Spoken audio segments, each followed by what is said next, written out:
Hello students, welcome to Nimbus Learning powered by Engineers Academy. And जैसा आपको मैंने बताया था, मैंने पिछली बार मेरे वार्तालाप सीरीज में आपसे डिस्कस भी किया था कि हमें 200 दिन में सरकारी नौकरी कैसे लेनी है, चाहे वो एसएससी जेई में लगे, आरआरबी में लगे, स्टेट जेई में लगे और किसी एग्जाम में लगे। हमारा और आपका केवल एक ही प्रण है, एक ही हमारा कमिटमेंट है कि 200 दिन में नौकरी कैसे लगे। उसके लिए आपने कुछ ही दिन पहले आया हुआ एसएससी जेई 2022 का नोटिफिकेशन देखा होगा, उसलिए पढ़ लिया होगा और उसके फॉर्म भी आप लोग फिल कर देंगे। लेकिन बात केवल नोटिफिकेशन पर खत्म नहीं हो जाती, बात आती है कि यदि हमें उस एग्जाम को क्रैक करना है तो हमें कैसे आगे बढ़ना है, कैसे उस ट्रैक को क्रैक करना है। तो हमें उस ट्रैक में, उस प्रिपरेशन में आने वाली सारी डिफिकल्टीज और हमें हमारे टारगेट का पता होना चाहिए कि हम कितना चलेंगे और किस स्पीड से चलेंगे तो हम इस एग्जाम को क्रैक कर ले जाएंगे। जिसमें आपकी सिलेक्शन सीरीज जो YouTube पर चल रही है वो भी आपके लिए बहुत ही खूबसूरत ब्यूटीफुल सीरीज है, जो आपके लिए डेफिनेटली हेल्प कर रही होगी।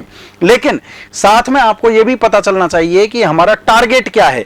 तो उस टारगेट के लिए आज मैं पहला वीडियो लेके आया हूँ और ऐसे में आपके 8 से 10 वीडियोज की एक सीरीज लेके आऊंगा आने वाले 1 महीने के अंदर, जिसमें मैं आपसे डिफरेंट एस्पेक्ट पर बात करूंगा एसएससी जेई के।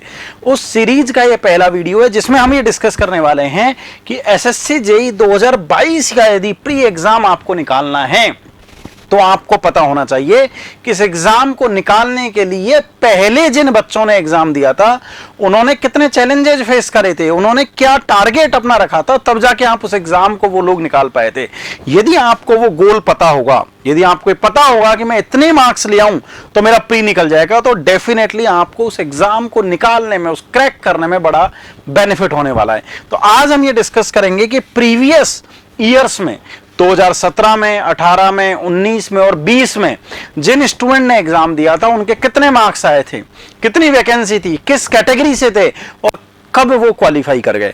तो इसके लिए आज मैं पूरा का पूरा एक चार्ट बना के लाया हूं। ऐसा चार्ट आप यदि बनाएंगे तो आपको बड़ा टाइम लगेगा, डेटा ढूंढने में बड़ा टाइम लगेगा, लेकिन हमारी पूरी एनालिसिस टीम इस पर लगी रहती है और आपके लिए इतना खूबसूरत चार्ट जिसमें 2020, 19, 18, 17 civil, electrical, mechanical category wise कितने बच्चे पास आउट हुए, कैसे पास आउट हुए, पूरा का पूरा चार्ट आज मैं आपके साथ में लेके आया हूं। इसके बारे में हम डिस्कस करेंगे।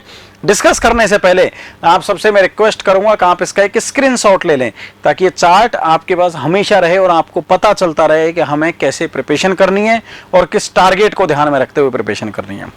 तो देखिए, यहां पर आप देखेंगे civil engineering, electrical, mechanical combined होता है। ऐसे ही हम हर साल की बात करेंगे, लेकिन पहले हम सिविल इंजीनियरिंग की बात कर लेते हैं। यदि आप सिविल इंजीनियरिंग में देखेंगे तो हमने बनाया है कि कट ऑफ कितनी गई है प्री एग्जाम की। जैसा आपको पता है कि आपको 200 क्वेश्चन 120 मिनट्स में सॉल्व करने हैं। 35 सेकंड के अंदर क्वेश्चन आपको पढ़ना है, सॉल्व करना है, एनालिसिस करना है, याद करना है, मेमोरी बेस्ड क्वेश्चन है तो सोचना है, फिर बबल फिल करना है, सारा काम करना है। ऐसा काम करने के लिए कितने मार्क्स मैं लाऊं कि मेरा एग्जाम क्वालिफाई हो जाए। कितने कैंडिडेट्स थे जिन्होंने प्री के एग्जाम को 2020 में क्वालिफाई किया था।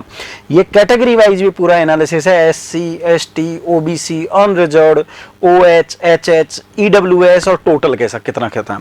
तो आइए हम अब सबके बारे में बात करने की जगह हम अनरिजर्व्ड कैटेगरी को एक बेस वैल्यू मान लेते हैं कि अनरिजर्व्ड कैटेगरी में जिन स्टूडेंट के 2020 में 200 में से 120.02 नंबर आए थे, उन स्टूडेंट ने प्री के एग्जाम को क्लियर कर लिया था। यस, 200 में से 120.02, क्योंकि कुछ क्वेश्चन यहां पर आते हैं दिमाग में, सर क्या वो कट ऑफ हाई थी, क्या वो कट ऑफ लो थी, क्या उस साल पेपर ज्यादा आसान था, पेपर डिफिकल्ट था, क्या उस साल वैकेंसी ज्यादा थी या लो थी। उसी पर, इस बात पर ये डिपेंड करता है कि कट ऑफ कितनी गई है, लेकिन वो हम लास्ट में अभी उन चीजों को कंक्लूड करेंगे। अनरिजर्व्ड कैटेगरी के लिए जिस स्टूडेंट के 2020 में 120.02 नंबर आए थे उसने एग्जाम को क्रैक किया था और ऐसे 701 बच्चे थे अनरिजर्व्ड कैटेगरी से। कितने स्टूडेंट थे? 701 जिन्होंने प्री के एग्जाम को क्वालिफाई किया था और वो मेंस के लिए एलिजिबल हुए थे। लेकिन मैं यहां पर आपको एक बात और बता देता हूं, जैसे एससी के 664 थे, एसटी के 359 थे, ओबीसी के 1360 थे। ये जो नंबर ऑफ स्टूडेंट लिखे हुए हैं इसमें वो स्टूडेंट भी कैटेगरी में लिखे हुए हैं जिन स्टूडेंट ने जनरल से एग्जाम क्रैक किया था। मैं फिर रिपीट कर रहा हूं, एससी कैटेगरी में 664 स्टूडेंट में से ऐसे 100 स्टूडेंट 150 स्टूडेंट हो सकते हैं, और वो लिखा भी रहता है रिजल्ट में कि इसमें से इतने नंबर ऑफ स्टूडेंट ऐसे हैं जिन्होंने क्वालिफाइड तो जनरल से पेपर को किया है, लेकिन उनकी काउंटिंग हमने एससी कैटेगरी में करी गई है, इसलिए अनरिजर्व्ड की कैटेगरी, अनरिजर्व्ड की काउंटिंग यहां पर कम है। ओबीसी में मेरे को डेटा अराउंड याद है कि 600 के आसपास बच्चे ऐसे थे, 660, जिन्होंने जनरल से क्रैक किया है, लेकिन क्योंकि वो ओबीसी कैटेगरी में आते हैं इसलिए उनको ओबीसी में रखा गया है, लेकिन फाइनल रिजल्ट के टाइम पर उनको जनरल में ट्रांसफर कर दिया जाएगा। तो आप वापस हम इस तरफ आते हैं, जिन स्टूडेंट के एससी में 99.15 थे या एसटी में भी 99.15 थे, ओबीसी में 114.21 थे और अनरिजर्व्ड में 120.02, ओएच में 79.83, एचएच में 48.86 और ईडब्ल्यूएस में 108.14। जिन स्टूडेंट के इतने मार्क्स आए थे, इसमें से हम बेस वैल्यू या फिर मैक्सिमम वैल्यू हम मान लेते हैं कि हमारे पास में अनरिजर्व्ड कैटेगरी 120, जिन स्टूडेंट के 120 नंबर आए थे वो इस एग्जाम को क्रैक कर गए थे सिविल इंजीनियरिंग के लिए। केवल 2020 के एनालिसिस से काम नहीं चलेगा, आप 19 का देखेंगे तो 112 पर क्वालिफाइड हो गया था, यदि आप 2018 पर देखेंगे 127 पर क्वालिफाइड हो गया था, 2017 पर देखेंगे 117 पर क्वालिफाइड हो गया था। तो क्या बात कहना चाह रहा हूं कि ये कहना चाह रहा हूं कि अराउंड 110 से 130 के बीच में कट ऑफ जाती है। ये पिछले 4 साल का एनालिसिस है, यही के आसपास 2022 की कट ऑफ भी जाने वाली है। लेकिन मेरे प्यारे बच्चों, यदि आपको इस एग्जाम को क्रैक करना है तो आपको अपना टारगेट 150 से ऊपर रखना होगा। क्यों रखना होगा 150 से ऊपर सिविल वालों को, वो हम नेक्स्ट वीडियो में बताएंगे कि आपका उस 150 से ज्यादा रखने का अल्टीमेटली मेंस के एग्जाम में, डिपार्टमेंट सिलेक्शन में या रैंक में क्या बेनिफिट मिलने वाला है, रिस्क आपका कैसे कम हो जाता है। ऑल्दो यदि आप सेफर जोन की बात करें और मेरे से पूछें तो 130 मार्क्स एक ऐसा सेफर जोन है जहां पर इस बात की जीरो प्रोबेबिलिटी है, जीरो चांस है कि आप उस एग्जाम को क्रैक ना करें। यदि 130 मार्क्स आपके प्री में आ रहे हैं तो डेफिनेटली आप प्री के एग्जाम को क्रैक करने वाले हैं। लेकिन हम ध्यान रखना, हमें टारगेट क्या रखना है, 150 मार्क्स का टारगेट रखना है। अब बात करते हैं 130 मार्क्स की, कि 130 मार्क्स और 150 मार्क्स है, ये जो कट ऑफ गई है, इन सब के बारे में थोड़ा सा हम और एनालिसिस करते हैं। अभी हम बात कर रहे हैं किस ब्रांच के लिए, सिविल इंजीनियरिंग ब्रांच के लिए हम बात कर रहे हैं। अब साथ में हम बात करते हैं इलेक्ट्रिकल और मैकेनिकल की। जैसा आपको पता है इलेक्ट्रिकल और मैकेनिकल का कंबाइंड रिजल्ट आता है और इलेक्ट्रिकल मैकेनिकल की कट ऑफ थोड़ी ज्यादा जाती है, थोड़ी क्या, बहुत ही ज्यादा जाती है। जैसे यदि हम 2020 की वापस हमने कैटेगरी वाइज कट ऑफ और कैंडिडेट भी लिखे हैं, और कैंडिडेट की वही कंडीशन जो उधर अप्लाई होती है वही कंडीशन यहां भी अप्लाई होती है कि अदर कैटेगरी के स्टूडेंट, जनरल वाले स्टूडेंट को अदर कैटेगरी में रखा गया है, उन स्टूडेंट को जिन्होंने जनरल से भी क्वालिफाइड किया था। तो अनरिजर्व्ड के लिए 141.59 कट ऑफ गई थी, किसके लिए, इलेक्ट्रिकल एंड मैकेनिकल के लिए। यदि हम यहां पर बात करें तो 157.47 गई थी 2019 में, 2018 में 152.16 और 2017 में 136.25, मतलब अराउंड 150 आपकी कट ऑफ जाने वाली है। तो क्या सर इसके लिए फिर 190 का टारगेट रखें? नहीं, 150-55 का यदि आप टारगेट रख रहे हैं तो इलेक्ट्रिकल मैकेनिकल में क्वालिफाई कर जाएंगे।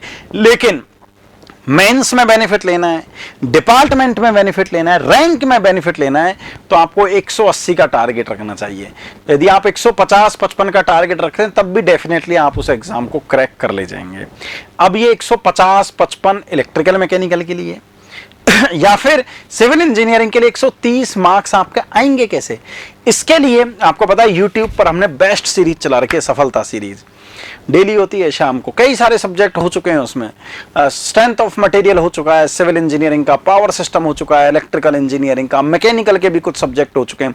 आपको लगता है कि आपने प्रिपरेशन पहले कर रखी है, आपको केवल थॉरली मतलब कॉन्सेप्चुअली रिवाइज करना है, क्वेश्चन के थ्रू रिवाइज करना है, मोस्ट एक्सपेक्टेड क्वेश्चन पढ़ना है। आपने यदि पहले से कोर्स लिए हुए हैं और आप पेड कोर्स में पढ़ के थक चुके हैं तो आप यूट्यूब पर उन क्लासेज को एंजॉय कर सकते हैं निम्बस लर्निंग पर डेली शाम को 8 बजे।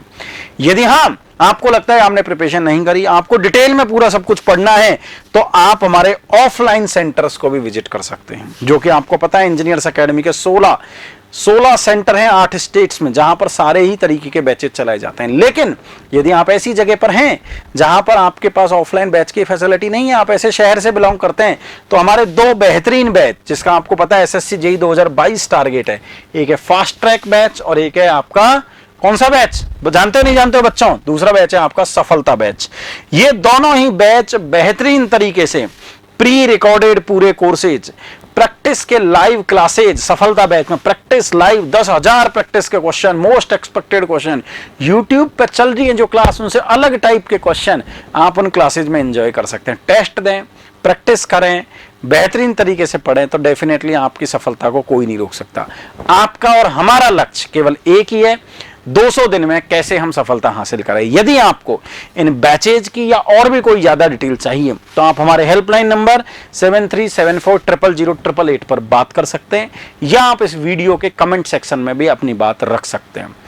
मैं ये आपसे वादा करता हूं कि मैं इस सीरीज में 8-10 एपिसोड लाऊंगा और उसमें एक एक टॉपिक से आपसे बात करूंगा, जिसमें आज का पहला टॉपिक था प्री के मार्क्स, उनकी cut off, branch wise cut off, category wise cut off. अब हम अगले वीडियो में मेंस की बात करेंगे, फिर फाइनल डीवी की बात करेंगे, फिर और भी कई मुद्दों पर बात करेंगे जो कि आपके लिए हेल्पफुल होने वाली है।